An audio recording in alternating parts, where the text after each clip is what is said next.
guests, dear ministers, professors, entrepreneurs, distinguished guests, and friends. Welcome to the Operaterrassen and to the Global Award for Entrepreneurship Research 2023. My name is Åsa Sandberg. I have the great pleasure to be hosting this day and this afternoon together with you.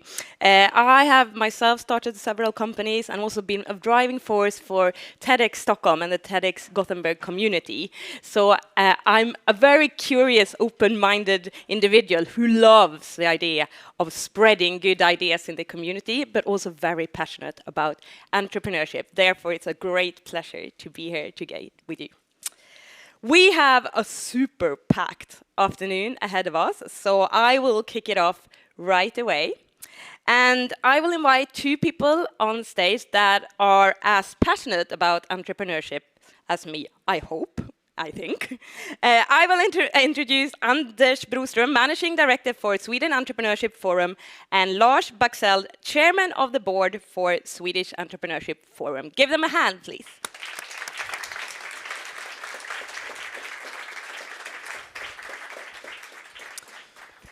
Thank you very much, Åsa, and thank you all for being here with us today to celebrate our award winner and to celebrate the important research that he has been instrumental in strengthening.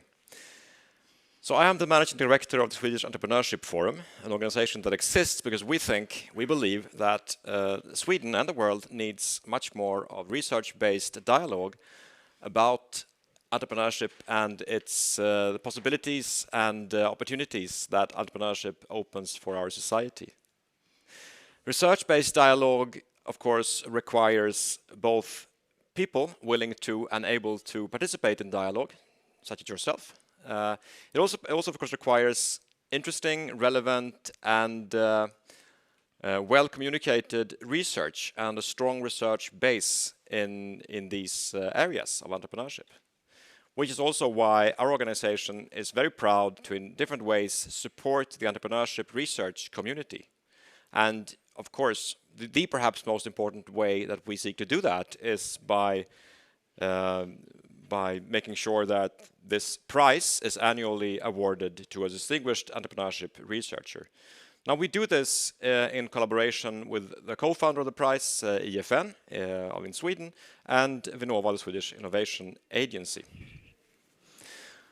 Lars is our chairman of the board. Of course, for research-based dialogue, you can't only talk between researchers. You need to establish dialogue between research and the world of business, and people such as Lars and their engagement in our organizations are crucial to ensure that.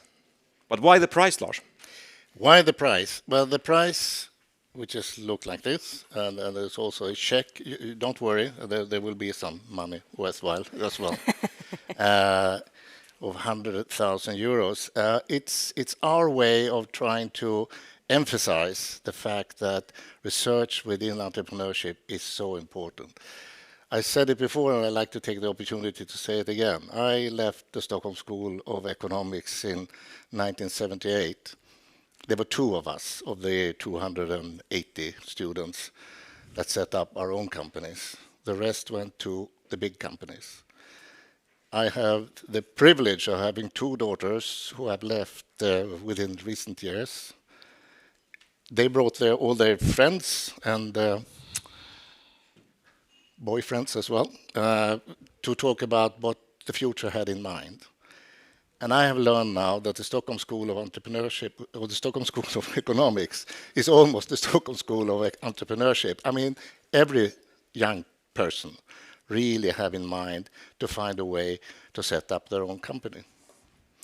And therefore, it's so important to see how can we balance the fact that, as I'm telling you, be a chairman amongst all these academics is not easy. So it's good that there's somebody who has the feet on the ground, like me. When you look at what research can bring to the understanding of entrepreneurship, it's so important that lessons learned is also shared. And it's not just word of mouth, but it's also balanced and a lot of statistics an international understanding that can be shared amongst all. And I think you have, Per, here really shown this to all of us. So from my side, I would like to say that if this is the 26th time we're actually handing out the prize. It's, as far as we know, the largest prize for research within the area. And of course, I'm very proud also to say that Sweden has spearheaded this development. There's no such thing around in Europe that has a price of this value. And if we can just, by doing this, emphasize the fact that Swedish climate, Swedish possibilities, future for young people is within entrepreneurship, then we have come a long way to actually establish entrepreneurship as a vital part of the jigsaw. And I'm also happy to see that we have the Minister of Finance here today, and she has promised me that this is, of course, going to be even more emphasized in the future. We will talk about that later. Hijacked on stage. Joking apart.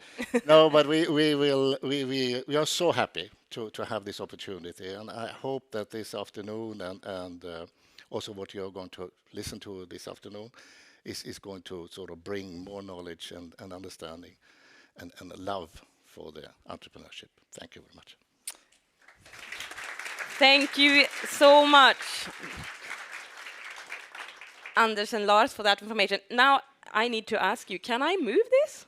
Is that okay? Can I move it over here? Yeah, okay. I think I need to ask permission. Thank you so much. Because now I'm going to introduce to you a panel of 3 people, and we might need a table. So we will dig a little bit deeper into the topic of entrepreneurship and understand why it really matters. And to help me answer that question, I will invite 3 superminds on stage to help me with this. So please welcome up on stage. I'm trying to find you here in the audience now. Magnus Henrekson, professor, the Research Institute of, yes, please, Industrial Economics. Saeid Esmaeilzadeh, serial entrepreneur, scientist, and investor. Please come up stage. And Maria Mattsson Mähl, entrepreneur, CEO of Alpa CE, and member of the party board for the Liberals. Please welcome up on stage. Go. Oh, look. Oops. I get service. Thank you very much. That's great.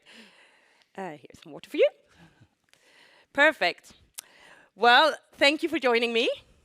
Magnus, I'm going to start with you, actually, because you actually founded this prize, or started this prize many years ago, and it is really a prize that put the Swedish Entrepreneurship Forum on the international map. So can you maybe share with the audience who wasn't here, like when it started, like what was your vision when you started this prize? Well, I was part of initiating this version of the prize. It was started in 1996 by Swedish Entrepreneurship Forum as the international prize for entrepreneurship and small business research, I think it was. And then I've been on the prize committee for a number of years. I've been chairman, and I felt that this could really be upgraded. So I contacted the CEO of FSF at the time, Anders Lundström, and said that it can be upgraded and we should model it on the Nobel Prize in Economics, increase the prize sum, and make the nomination and selective selection more professional. And since then, since 2009, we are one of the 2 owners of this prize. So it's meant a lot for IFN. It put us on a map and boosted ourselves when it came to our entrepreneurship research program and so on. So it's been very important for us. So. And you yourself has done like so much enormous research on the topic of entrepreneurship, and we spoke a bit about the institutions and their meaning for entrepreneurship. Can you just develop a little bit, like how important is institutions for like growth, creating jobs, welfare, etc.? So this is the reason I got interested in this in the first place was I grew up in the Sweden of the 1960s and 1970s, and there were no new entrepreneurs. And then why wasn't there? And then I realized that you couldn't really become an entrepreneur because taxation was such that everything was taken away from you. Basically, the only ones that could become rich at the time were those who were loan sharks and those renovating houses and so on using borrowed subsidized money. And then eventually that has changed gradually. And when that changed, you see this enormous boost of Swedish entrepreneurialism.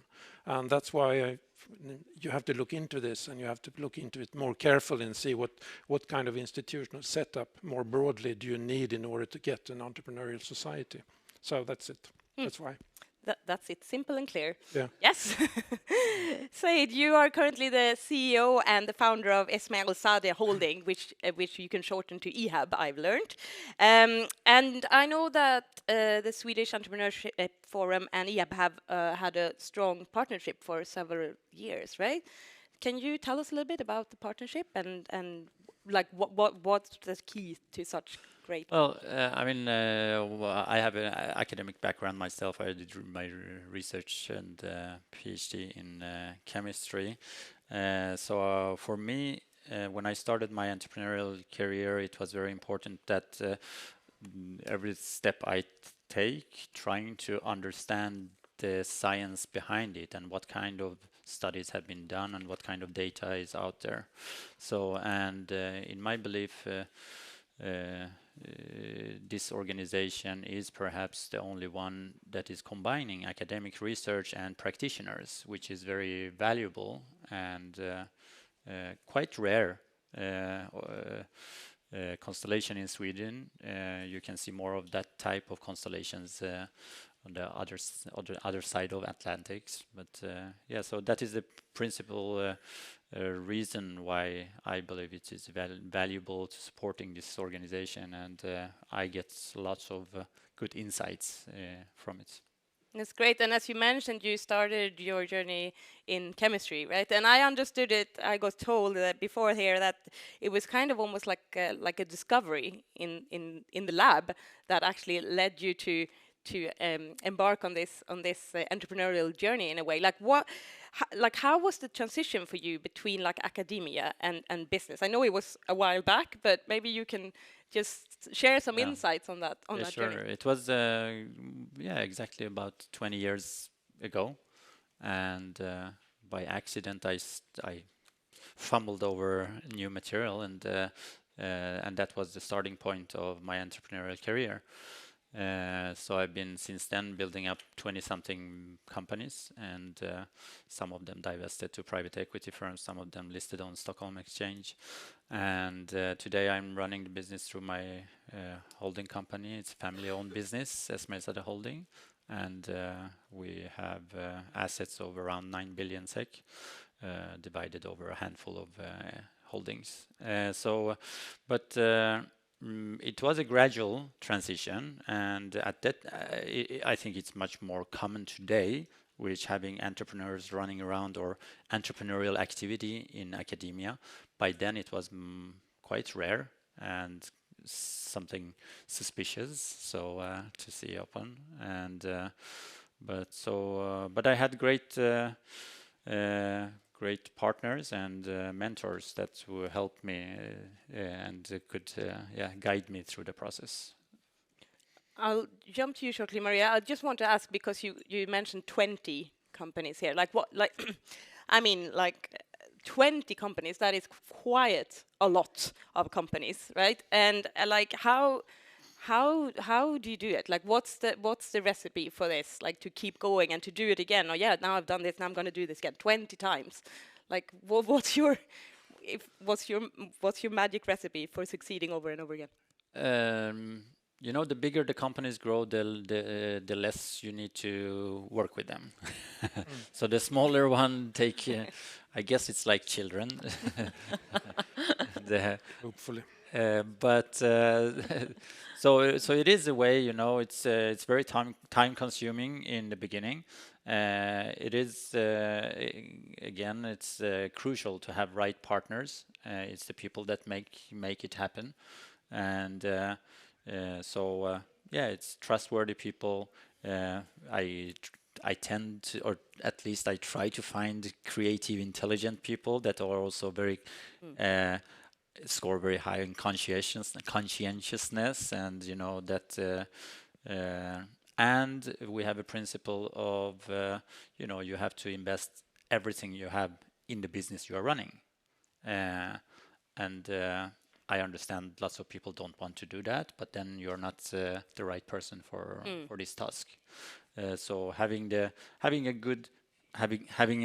person with the right moral compass, so to say, in combination with you're very hardworking and intelligent, and you have invested your money in what you are doing. That's a good combination, and so far it has never failed actually. So that's good. So that's great. Yeah, well, that's absolutely. So thank you, and putting the right place at the right space. You, Maria, have some knowledge around this, and you said to me when we spoke before that you actually don't really come from a family that has a lot of entrepreneurs or companies run, but you decided to go down that track anyway. Like what? Not at all. I didn't. I actually tried to avoid it. I became an entrepreneur by coincidence. When I came out of university, it was in the mid 90s, and as you know, the labor market wasn't that good. But I actually got a quite nice job at a serial entrepreneur. So he started up a lot of companies, and suddenly I was the CEO of one of them. It was in the IT sector. As you know, it boomed in the late 90s, and suddenly I was the CEO for one of the companies, and everyone told me I was an entrepreneur. But for me, that was not me. So I actually booked a lunch. I see Ivo Sanders. I booked a lunch with Ivo Sanders, who's a professor in entrepreneurship, and to make him tell me that I wasn't an entrepreneur, so I would have some academic on it.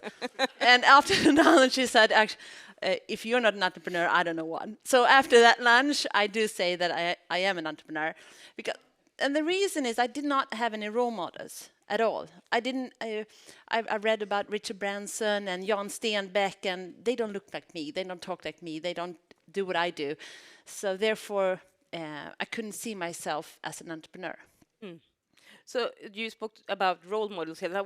But who did you have then, or when you actually could realize that you were an entrepreneur? Did you then have role models after that? Well, I did read the books that was about Richard Branson, of course, and etc. But I didn't have any role models. I just solved the task. So for me, it was more of task solving than entrepreneurship. There's a problem there. Somebody needs to fix it. I might have an idea how to fix it.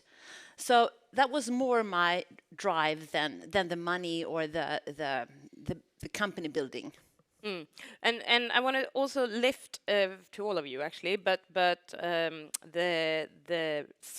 society's role around entrepreneurship, like the means of having a great tax system, support system, like how entrepreneurs can contribute to social value. I know that you both all do, and I also know that Sweden and Stockholm are also rated as one of the unicorn cities in Europe. So I want to just tap in a little bit to this as well. I'll start with you, Magnus, like the tax system in Sweden, and maybe compared to other Nordic markets as well. Does that support entrepreneurship in the way that it needs to, or do we need to? How do we need to do anything more and to get more innovation into entrepreneurship and companies? I would say it's extremely good for founders and for those who already have corporate wealth, who've already built a company and who have a lot of wealth, and you can amass this in your holding company without it being taxed, and you can reinvest it, as we heard.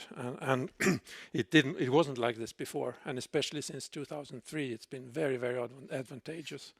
It's trickier for those who come in later and whom you want to give an ownership share. Then they tend to be taxed very heavily. Now we have a new stock option scheme that hopefully will work well, but on the other hand, there is always a risk that the tax authorities will interpret it in the court in a way that so it won't be able to use it efficiently. hopefully our Minister of Finance can put a stop to that. You're getting served a plate here. I was actually on a government committee that looked into these things, and then you could see easily that some people just see that all this corporate wealth, it will be created no matter what tax system you have. So the money is out there, so now you can take it. And they don't seem to realize that if somebody has the money because they built some corporate wealth, it's very likely that they know something, they have some sort of talent that others don't have. And it's very likely also that the wealth that they built, they will use that in order to build other companies. And that's what happened here. That's why Stockholm is the startup capital of the European Union. You spoke to me also about, we spoke a bit about resources and also having the right competences, but not maybe just from people being born in Sweden, but also like from other areas. And you also mentioned to me like that might be one of the problems, and also like places to live. That could also be a problem. Yeah, sure. The housing market doesn't work that well. So it's housing is always a problem in expansionary regions like Stockholm or other bigger cities. That's one thing, and the other thing, of course, is that finding high quality people who are motivated and conscientious, they don't tend not to the extent necessary live in Sweden already. So therefore you see that companies like Spotify, they have like 83 people, different nationalities. So they are very much dependent on having immigration policies that are generous for people with specialized skills that can be employed by these entrepreneurs. And Saeid, I know you speak a lot about social values as well when it comes to entrepreneurship, and maybe can you develop a little bit what you mean? I know that you also sometimes mention like gay index. What is that? Well, no, I mean I read this. I think it's a book from Richard Florida from some time back, that when he mapping different hubs around the world, and how he predicted how these hubs will grow, and Stockholm I remember was one of those, and one of the parameters was gay index, and he means that it's an openness towards new things and so on. And for me, I think it's been, really something resonating in me a lot, very, very deeply. And I believe it is because, I come originally from Iran, and I was born in Tehran. And my parents, we had to leave Iran when I was a kid, and my parents, they had to pay extremely high price for me and my sister having the opportunity to think freely and to express what we are thinking, and Sweden is a great place to do that, and I believe this is the foundation for being creative, for creating new enterprises, innovation, and so on. And that's why I mean I know that there has been discussions about being afraid of the big dragon. China is coming and going to come up with lots of new innovations, and so I'm not that afraid of that, because in China you can't, your thoughts are being controlled. Unfortunately, I believe Sweden has been shifting in the wrong direction, but still is one of the best places in the world. I do know that you're also out in schools and speaking about social mobility. Can you? Yeah, I mean, it also goes back a little bit to my own background. I grew up in a suburb in Stockholm, Husby, and we came to Sweden, literally speaking, on the clothes on our on the body and nothing else, and no network, no infrastructure. We didn't understand the language, the culture. My parents couldn't guide me, which is the parents' role to be a parent. And so I think it is important, to building bridges, at the same time not grown-ups need to take grown-up responsibility for their own lives. And so what we try to do from the company side, corporate side, we try to just show the opportunity is out there. If there is any place in the world you do have the best opportunities to succeed, it is Sweden. There is the American dream everybody is talking about is much more plausible in Sweden, than in US. You mentioned to me when we spoke that if someone says to you like, well, I can't really do this, something actually flips in your brain. Yes. Yeah, physically. Yes. Yeah. What actually happens? And, all the time. I think it might be that I'm the smallest kid in a large. I have 2 older brothers and a sister, and they were much older. So when they said you can't do this, something happened in my brain, and that still happens. So maybe that's why I try to grab all these impossible challenges. I don't know. And I know that you also are out educating about entrepreneurship. Like, what do you like when you're out there speaking about this and the potential of it? Like, what do do people get it? Entrepreneurs do. Yeah. And I do believe that Saeid was mentioning that something is going in the wrong direction here in Sweden, because we have some people that are crazy like me, and they will try anyway. But then we have a large group of young people that might not believe in themselves or believe in their ideas or aren't crazy enough in their brains, and they need all the support there is, especially for the politics and from teachers and Ung Företagsamhet, for example. So it's extremely important that the society is supporting entrepreneurship, and I agree that we have had things going in the wrong directions the last couple of years here in Sweden, maybe because we've been lazy as we have all these unicorns, but we need to keep finding the new ideas, new things, because this is not a constant thing that now we have the recipe for the rest of ever. So it's extremely important that these kind of events exist, supporting research, and also that we have mentoring, etc. You also said that you would be happy to see more business leaders actually engage in politics. Yes. Yes. So now we should all know. Yes, absolutely. Why? Because I do think that there's on the left side of politics, we have a very short way from politics and the union, for example. We have a prime minister here in Sweden that was actually imported right from the union. So, and in Sweden we have this huge gap between business and etc. and politics. I think we could narrow that, because it is important that we who do believe in entrepreneurship are not so afraid of talking to politicians and entering their arenas, because they are curious. They want to know more. How can we fix this? What can we do better? And if we don't tell them, then how can they know? And obviously being involved in politics yourself, do you see political communication? What effect does that have? Like what politicians says, does that have an impact on the entrepreneurial environment? During the election 2014 here in Sweden, we have this huge debate about vinster in välfärden, which had a very large effect on how women, because most people start business in the area where they have the network and the know-how. And in Sweden, most women work in the field of school and hospitals, etc. So if we have that kind of debate, that actually brings out all the energy from women that might think, now my children might be so big that maybe I can start my business or whatever.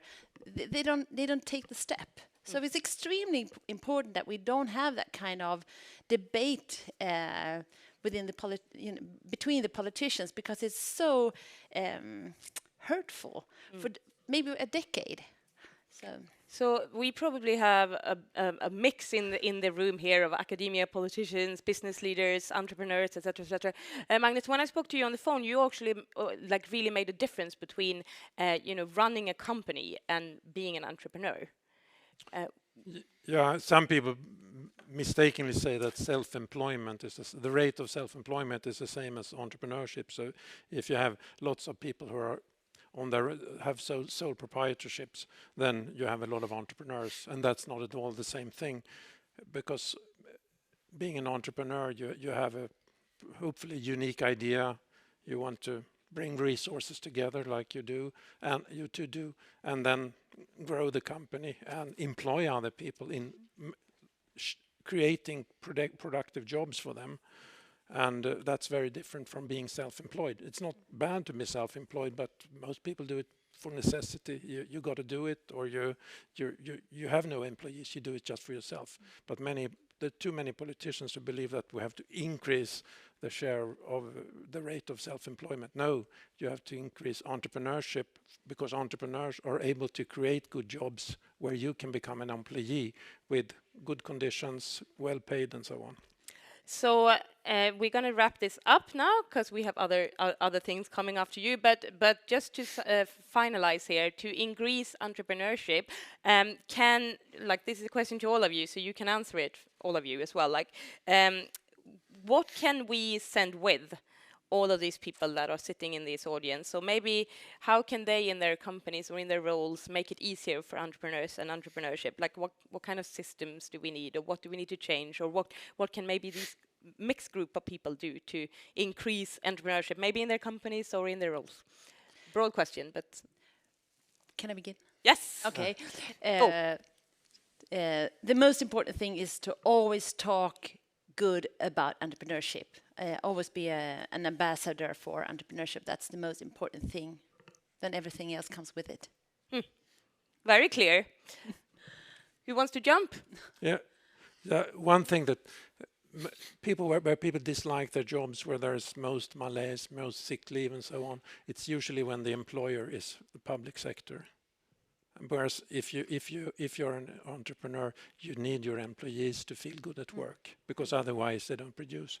So therefore, I guess politicians can do a lot within the existing system to make it much easier to start companies, even though the money comes from tax financing, like in elderly care, in education, in healthcare, and so on. That's one thing. And then, as I said before, make it easier for people who come in later, when the company has already been founded and it's been financed a couple of rounds and it has increased in value. Then it's very difficult to give ownership shares to people you really need to recruit in order for the company to take the next step. Thank you so much. And last but not least. Yeah, I'm not a fond of big state, so so towards the politicians, I would say do as little as possible, please. Perfect. And with these final words, I thank you very, very much for coming. Saeid, Maria, Magnus, thank you so, so much. Thank you. Thank you so much, really. Right. Well, that makes my head almost like buzz with even more questions, really. And I feel like I have a lot of innovations in my own brains to start developing. But we're going to calm down a little now, and I get some help on stage here, I see. And we are going to enjoy some beautiful music from Lilla Akademin. And it's a quintet that will be performing for us. And the quintet that will be performed, I'm going to move out of the way because now there's a lot going on. It's quintet number 1 in D major. It's Fandanga of Luigi Boccherini. And I would like to welcome out on stage these beautiful 5 people. Jonathan on guitar, Esther on violin, Anton on violin, Rita on viola, and Theodor on cello. Please give them a hand.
when they walk out. Thank you so much.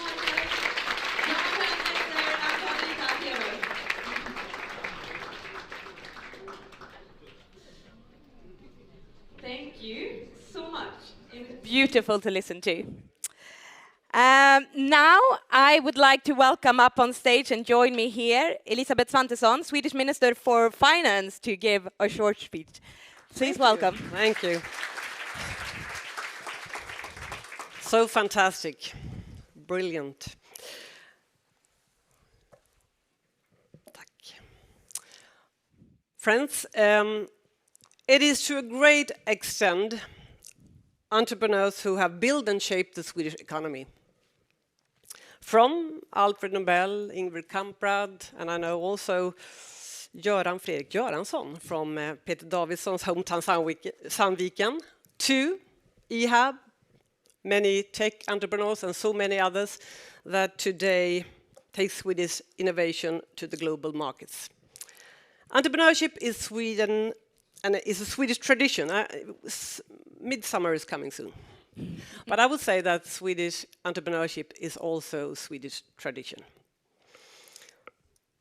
But that's not a tradition to take for granted. And I see it one of my most important tasks as Minister of Finance to nurture and promote our tradition of entrepreneurship so that Sweden can continue to be a breeding ground for innovation and successful companies. But I heard you said I shouldn't do anything. I will remember that when I meet Svenskt Näringsliv and Företagarna next time. Anyway, Swedish entrepreneurship is not, we cannot take it for granted. But also entrepreneurship as a field of research is very important and close to my heart.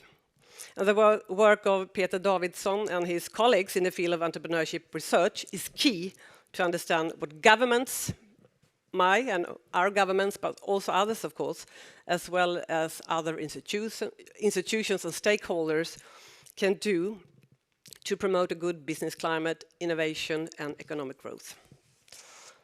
This is not the time for me having like a therapy with you here, but the job as Minister of Finance can be tricky sometimes. When I meet my colleagues in EU, we all can agree on that, even though we come from different parties and different countries. But right now, it's very tricky.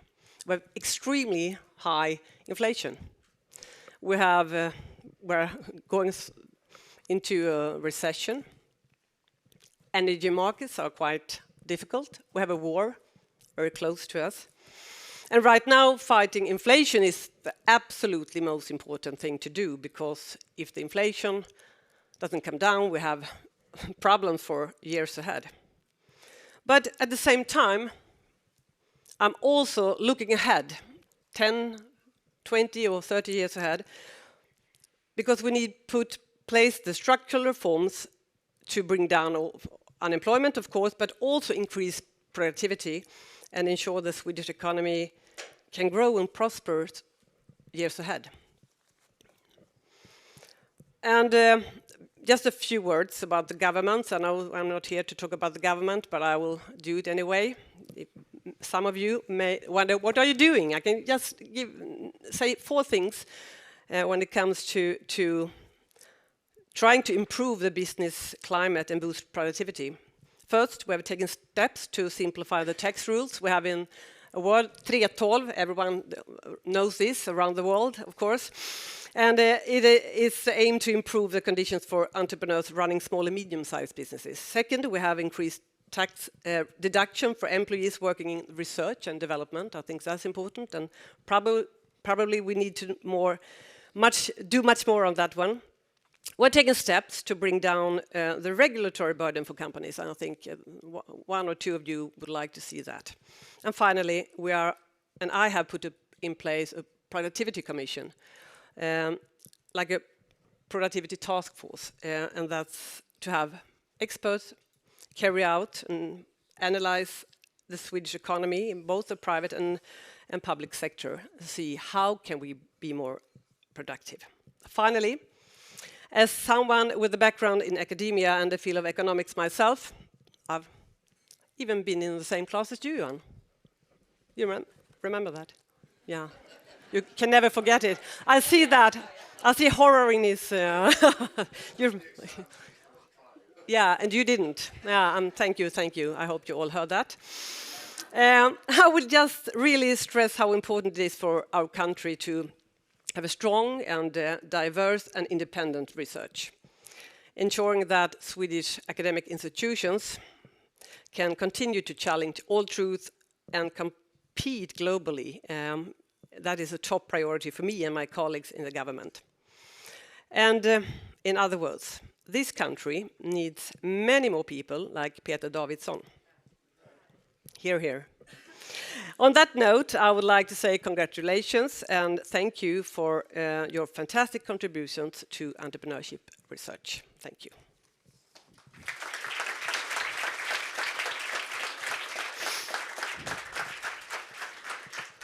Thank you so much, Elisabeth. And you're going to be doing a lot, even since you should not be doing anything, right? We will see. Yeah. So it is now time for the big moment of today, and that is to give out the Global Award for this year. And it is not me that's going to be doing this, so I would like to please welcome Martin Andersson, that is Professor of Blekinge Institute of Technology and Chairman of the Prize Committee. Please come up on stage and introduce our winner. Thank you. Well, thank you. So on behalf of the prize committee, it is my pleasure to announce Per Davidsson as the winner of the Global Award for Entrepreneurship Research 2023. So Per Davidsson is professor at the Jönköping International Business School, as well as the Queensland University of Technology in Australia. So I will now read the motivation.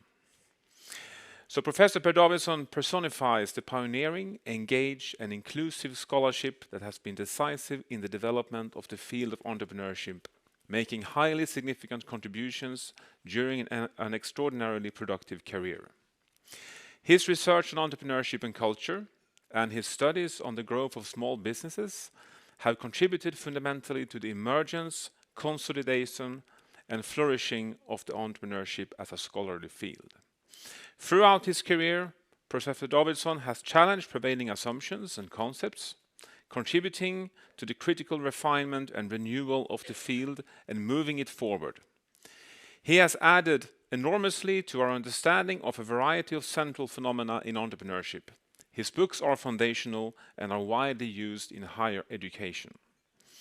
By bringing together scholars from across the world, Professor Davidsson has enabled researchers in the field to meet, interact and transform the field of entrepreneurship into a vibrant and well-respected domain of scientific inquiry. With this award, the committee recognizes his role as both a pioneer and a community builder in the field of entrepreneurship. And the short motivation is for his role as a pioneer of influential and high-quality research contributions and as a community builder in the entrepreneurship field. Welcome up on stage, Professor Per Davidsson, to receive the award.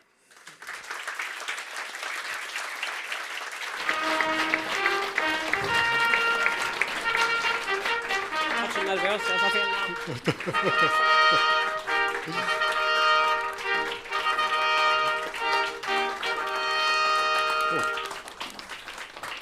Du tar den också. Jag får läsa.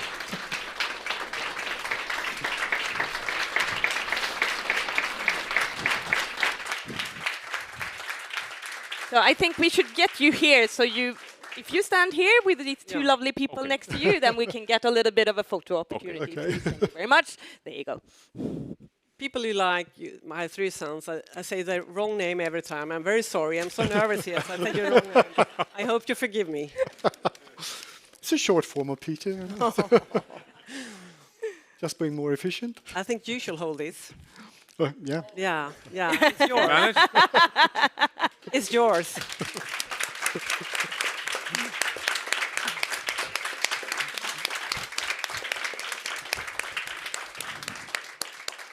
Thank you very, very much.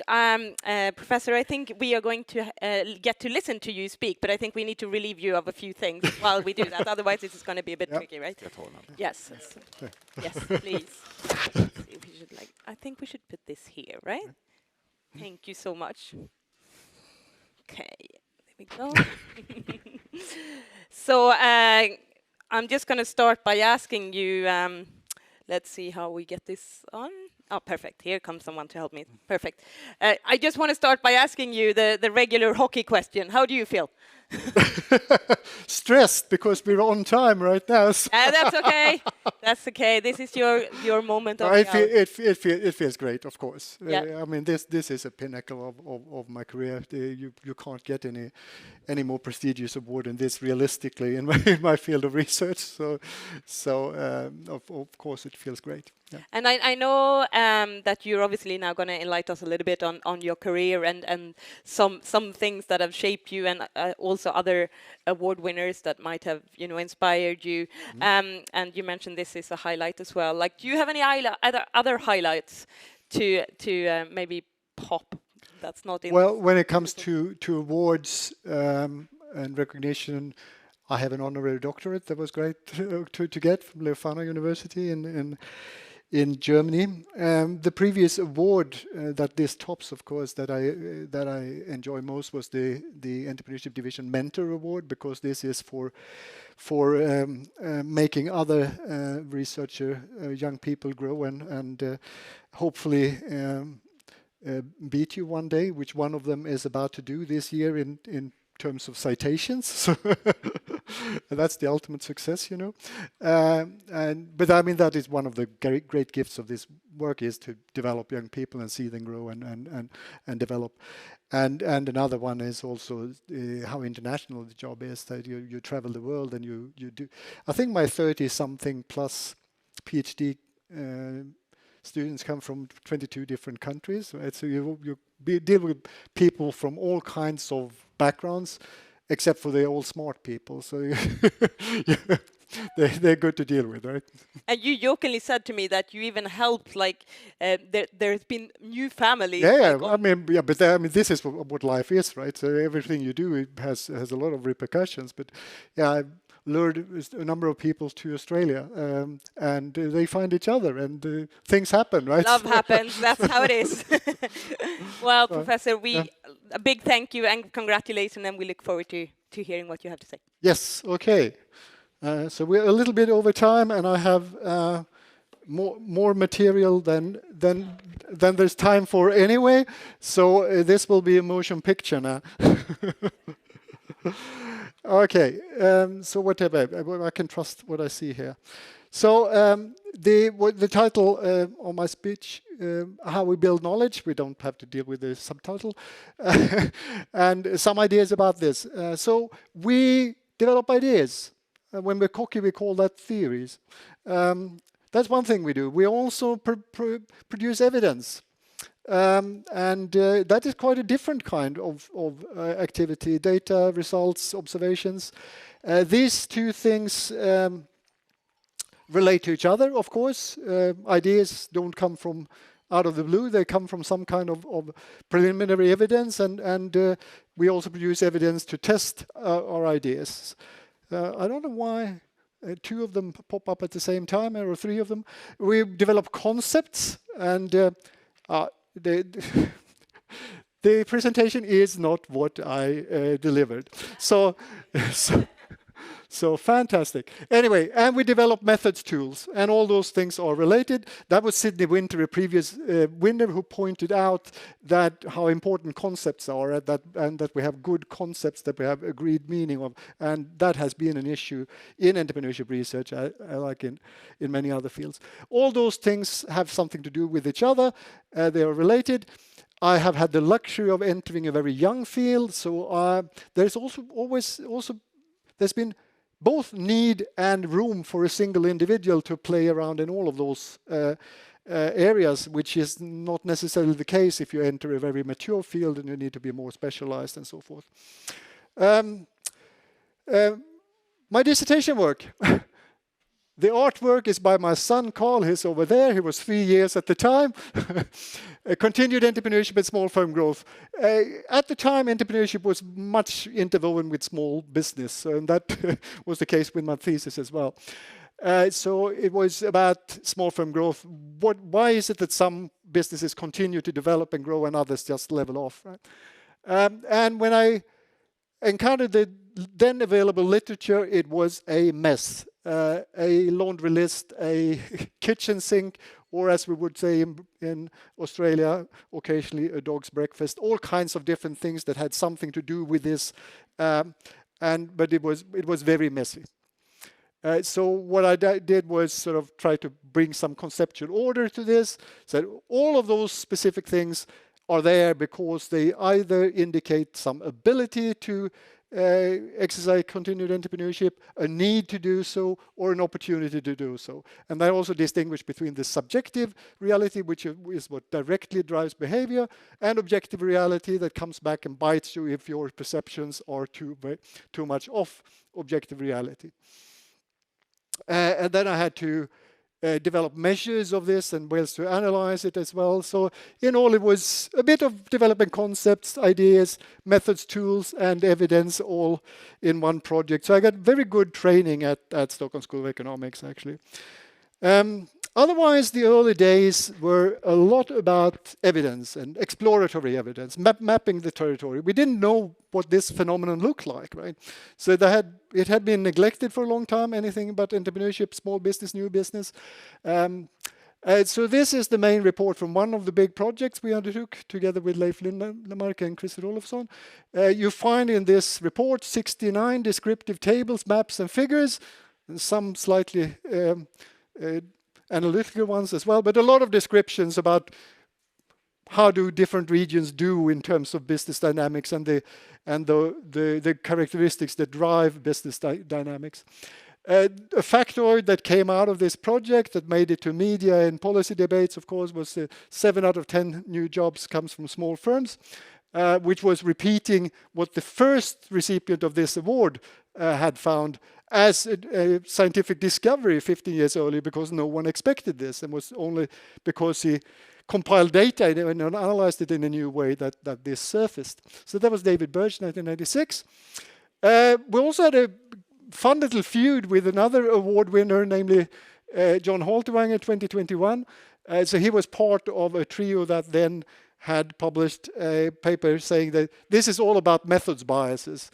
And we show that, well, 2 of the biases aren't really biases that favors any particular category. The third bias is a bias, but it is inconsequential in practice. And we developed a better method for correcting this bias, which was then adopted by the US Bureau of Labor Statistics and is used to this day. So that was good.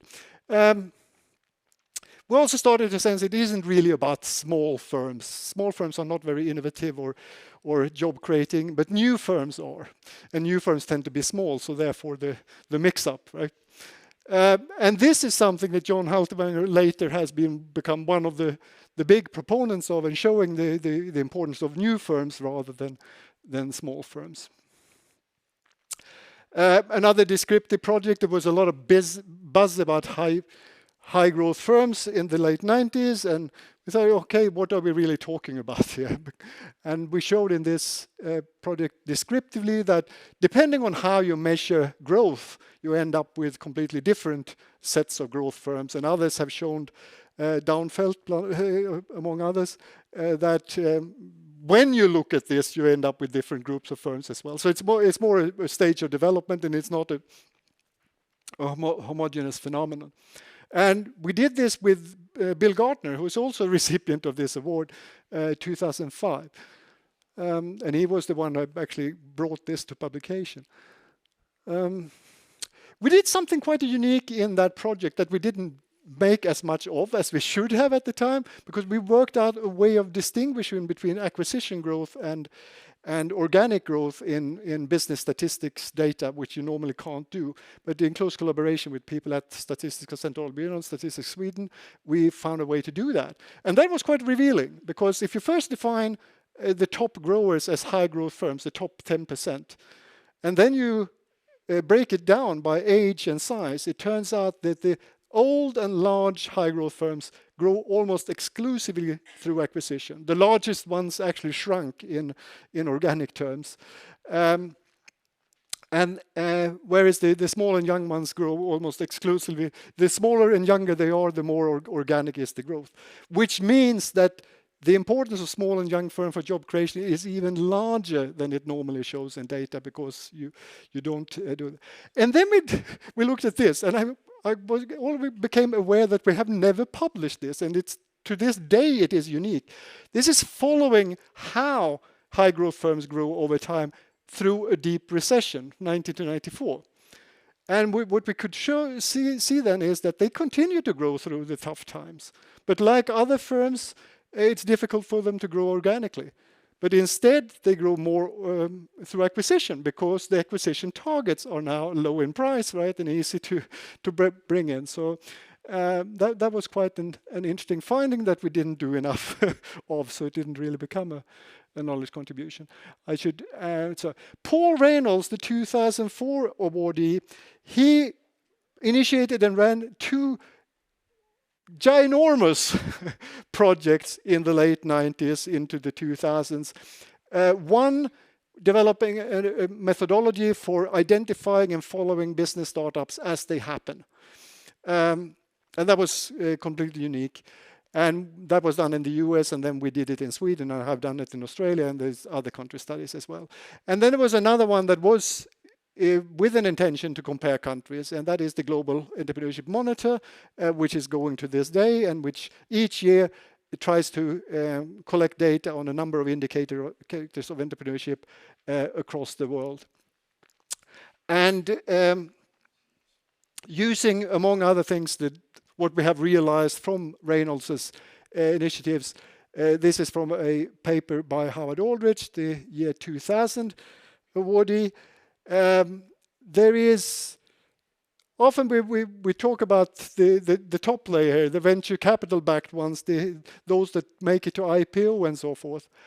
They are, of course, on a per firm basis, they are very important, but they're also very few. You talk about 24 IT IPOs, 100. This is American data, 170 IPOs altogether.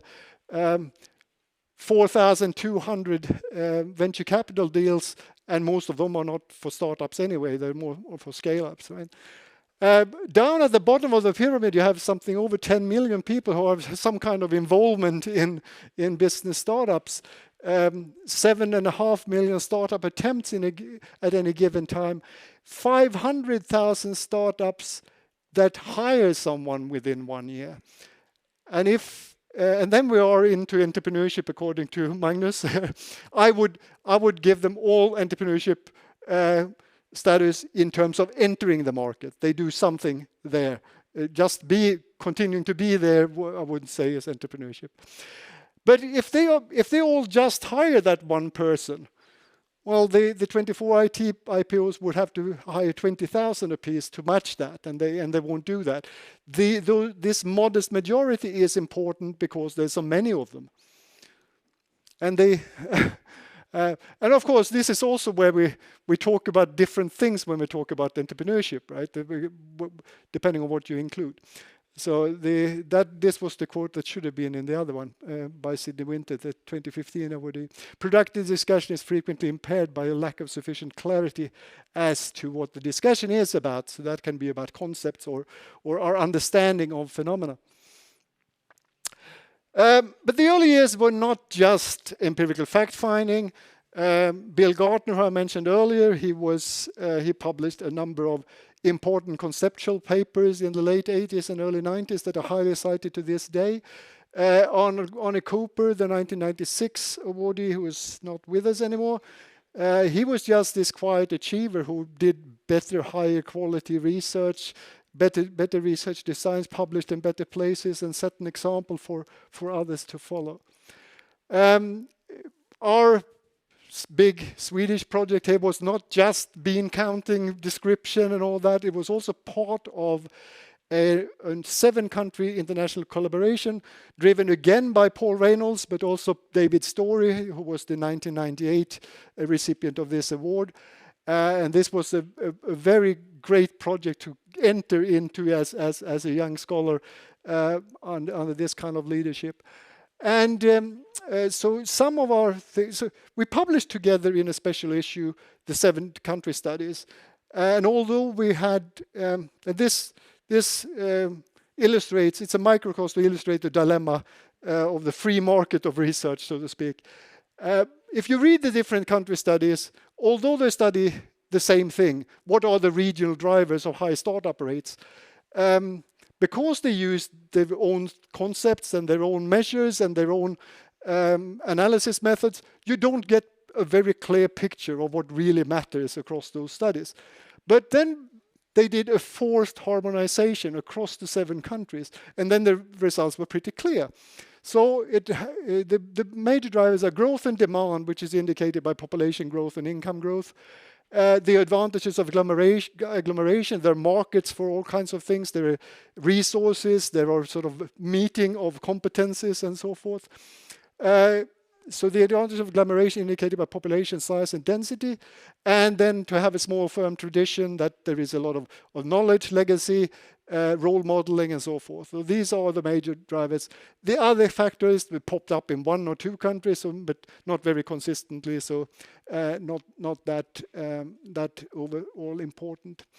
And this also is a result of not just do the bean counting, but there's a bit of conceptual development, ideas, method tools, and evidence to do that. Around year 2000, there was a sharp turn towards becoming a little bit more mature as a field, more theory-driven, more conceptual. That was when Scott Shane, together with Sankaran Venkataraman, published a very important paper to give shape to the field of entrepreneurship research, reducing the overlap with small business management and so forth, focus on the journey of creation of new businesses as the core of what entrepreneurship does. And that is where we can make our most unique contribution to the broader field of economic and organizational studies, right? The story before the organization is already there, because most other fields assume that there already are firms and so forth. So that was very influential paper. Last year's awardee, Saeid Esmaeilzadeh, published in 2001, her effectuation theory, which was the first major example of a theoretical development, impactful theoretical development from within the field of entrepreneurship research. Around this time, and this is November 98 or November 99, if I had the time, I would tell you, but I could know the exact date. I led the program of entrepreneurship and growth at Jönköping International Business School at the time. We had a pretty strong team of international affiliates in that project, because there you have Howard Aldrich. He was the 2000 recipient of this award. We had Candy Brush, who was one of the 2007 recipients of this award. We had Scott Shane, I just mentioned, the 2009 awardee. We had Shakazara 2014. So, and this is me and evidence I once had hair, and evidence that I'm just a laggard who's catching up with my mates here. So, and thanks to our regional economists, one of whom is in the room, Charlie Carlson. We often had David Aldrich and Zoltan Axe, the 2001 awardees, visiting us as well. So we felt that we were in the middle of things in entrepreneurship research. So it wasn't, when we turned into more conceptual development, why not take on the most central of concepts we have, the concept of entrepreneurship?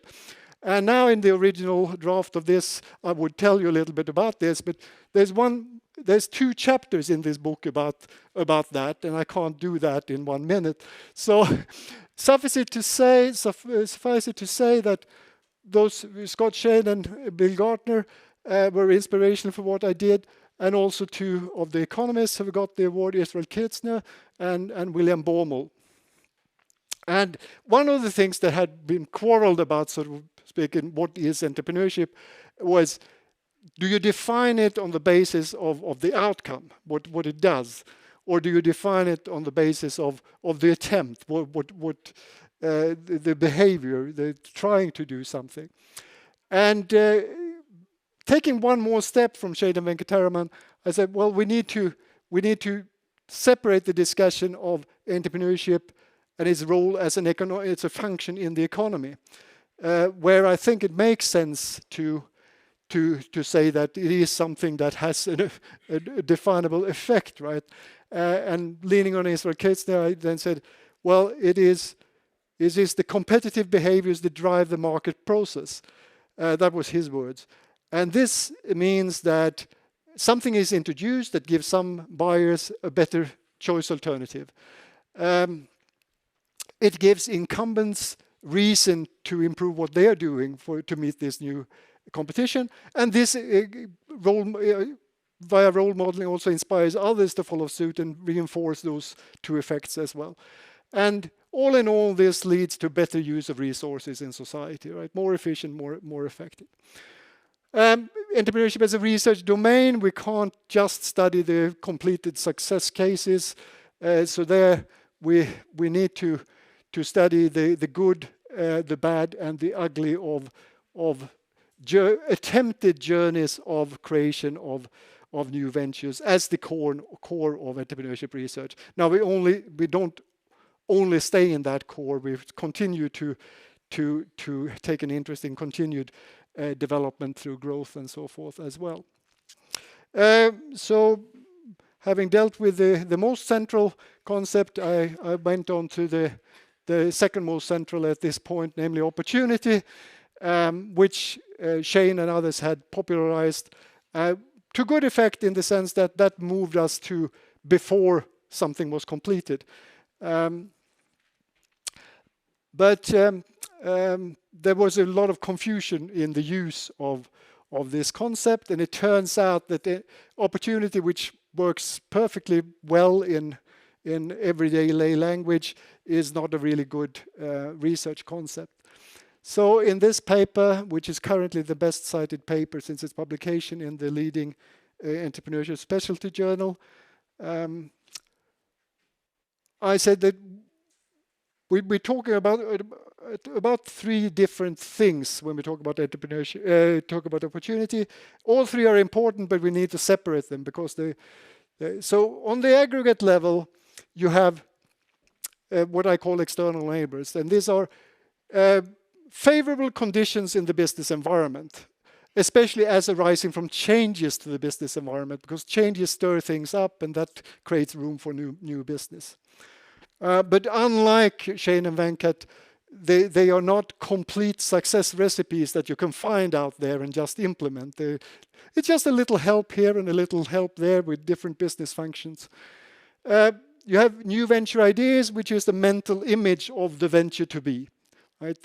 So it exists in the head of people, but I put it on the venture level because they can be codified and communicated to others. And then on the individual level, you have people's assessment of whether a set of external conditions or a venture idea is favorable or not as a basis for entrepreneurial activity. Very different things, and over time they can change semi-independently of each other, so we can't pack them all into one concept. At this time I thought that new venture ideas was what I was going to work on, but as fate had it, it has become external enablers, and that I'm currently on the external enabler crusade.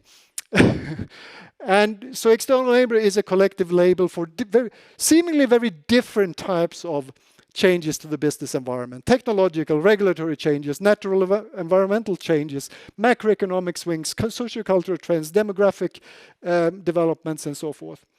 And the basic assumption being, regardless of what effect those have on most businesses, they will all be beneficial for some kind of existing or conceivable future businesses. And that is what we take interest in, sort of, because we developed this as a more workable alternative to Shane and Venkataraman's notion of objective opportunities as complete success recipes out there. Then I realized that this is actually part of a general neglect in recent decades in management scholarship of external forces, right? Which is unlike the favored theories back in the 70s and 80s. And it's a contrast to what we have seen happen in reality with global financial crisis, the digital technology revolution, COVID, AI, the big things happening there that are external to individual agents that we need to take into account when we theorize about those things.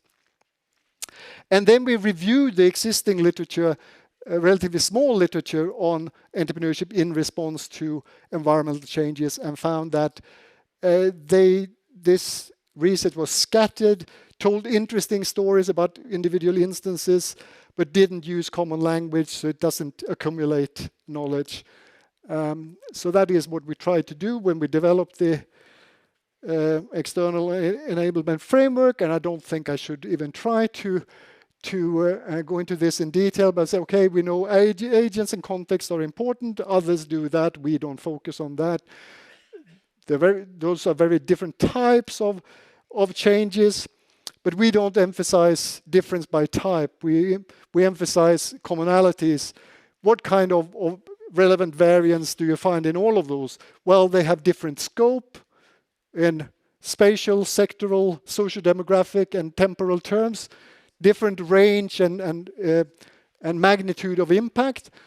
They have different onsets. Some are sudden and unpredictable. Some are more predictable and more gradual in the development. There's a range of specific mechanisms that specify the benefits that individual ventures can get, like saving money, saving on other resources, providing better resources, making possible to give more and new functionality to your products and services, making it possible to capture more of the value you create. So it's a range of different kinds of mechanisms, and then and the mechanisms vary. Also very important in opacity and agency intensity. That is, how obvious or hard to identify are those mechanisms? Do you need very specialized knowledge? Do you need to have superhuman creativity to see that this change can give this benefit to a particular venture? Or could anyone on the street see that? And with agency intensity, does this happen without effort automatically? Or do you have to invest a lot of money and resources and time in order to activate those mechanisms? And then we say, this can be a trigger, this can be something that shapes the venture, and this can be something that improves the outcomes of the venture, or all three of those. These are not exclusive. So I've done this with Fredrik and Jan in a series of papers. This has caught on now, so there's an increasing number of people other than us originators who apply this, and we have 20 plus papers now by other author teams on this website that we have recently launched. So that is very rewarding as a researcher, that others actually pick up on your ideas and find it useful and do something with it. A certain Steve Blank very recently published a paper in Journal Management. He doesn't publish a lot, of course. He is famous for the lean startup. And he had some nice endorsement about the external enablement concept there, and that was only based on the paper where we coined it. So we have now contacted Steve Blank, and he has written back, and we possibly will develop the practitioner tool from this that is also possible in collaboration, which would be fantastic. After 2000 has not just been talk, though. It hasn't just been about concepts and ideas. We're also about building better evidence. And we do that with robustness testing, that is analyzing the relationship not just in one way, but in a number of ways to see that it is not just the luck of the draw of one specific formulation. You may undertake multiple studies within one paper in order to have more solid evidence. We see more review articles, meta-analysis, where you gather all the available evidence and try to make overall sense of it. and assess it. And we also starting to see more replications, which in some other branches of science is sort of absolutely, in medicine, I mean, you don't take anything for really seriously until it is replicated, right? And one of my favorite papers that has been replicated is this one on growth and profitability. And I think this is important research now in times when there's so much belief in going for growth, and then you will be successful somehow eventually. What we showed in this research, we asked, how do you end up here? Above average growth and above average profitability. Do you fix the profitability first at modest size and then you go for growth? Or do you grow and then through your growth you become profitable? Well, what we found was that you're much more likely to come here if you come from here. Profitability first. If you do this, you're much more likely to end up there than to end up there, namely low profitability and low growth. That is the reality for the majority of companies. And there was one replication in Finnish biotech almost immediately that found exactly the same in that more sort of advanced industry. And then last year came the biggest replication study I've seen in our field. So it was over 4 million firm year observations of more than 600,000 firms from 2011 to 2019. And they found exactly the same in the main analysis, starting from high profit, low growth, 2.5 times more likely to end up in the star category, high, right?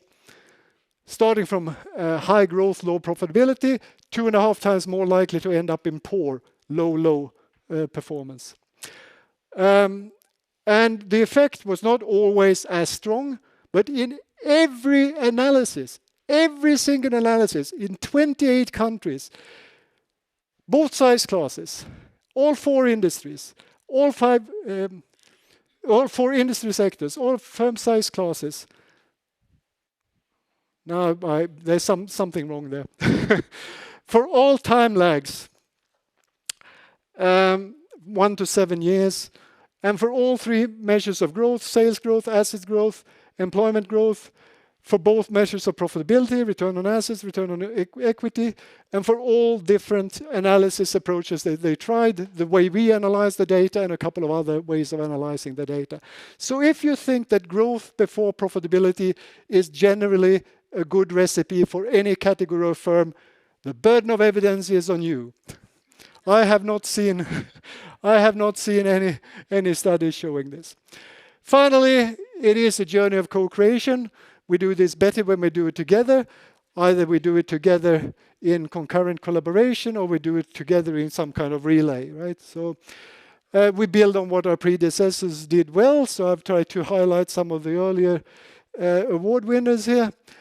We do it better when we get inspired by what they didn't do so well and try to fix that remaining problem. We wouldn't have seen that if they hadn't done that half-baked job. We do it better when we not only try different, we need to have this free market of doing things in different ways, right? But we also force it into a harmonized analysis under harmonized concepts and find stronger results. And we do it better when we review and meta-analyze the aggregate evidence. You can't really believe too much in a single study. The world is too complex for that. And we do it better when we care to replicate influential studies. And that was the last slide, and I think I managed to do it on time.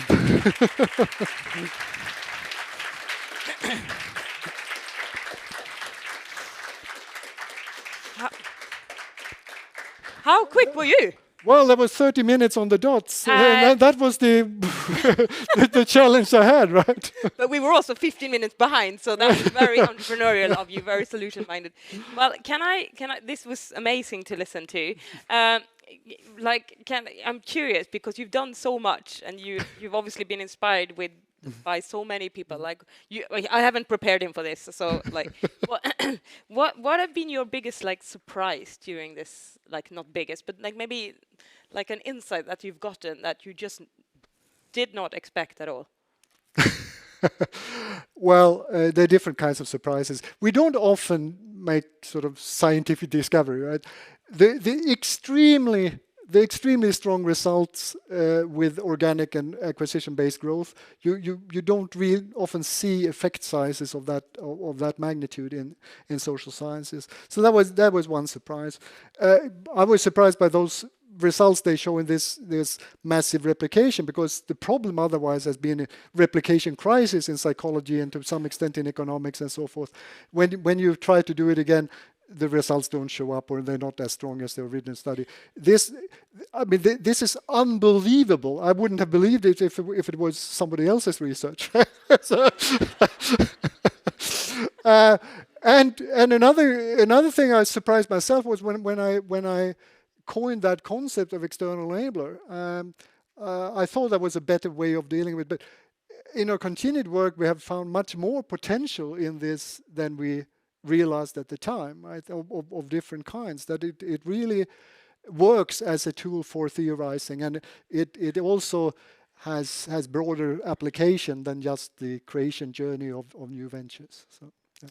Well, I hope that you all thought it was as inspiring as I did to listen to you. I know They're that just waiting for the drinks. Yeah, that's why I'm closing off now, because there's drinks in the bar, and there's obviously drink to celebrate you and this global award that has been given to you today. Thank you so much, Per.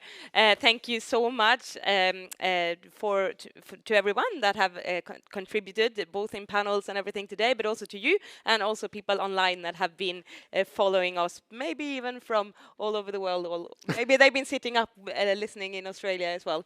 You don't know. but we're going to close this now, the whole award ceremony, and there will be a drink, a glass of bubbly in the bar just over there, and also for the invited guests that have dinner, it will be taking place just outside as well.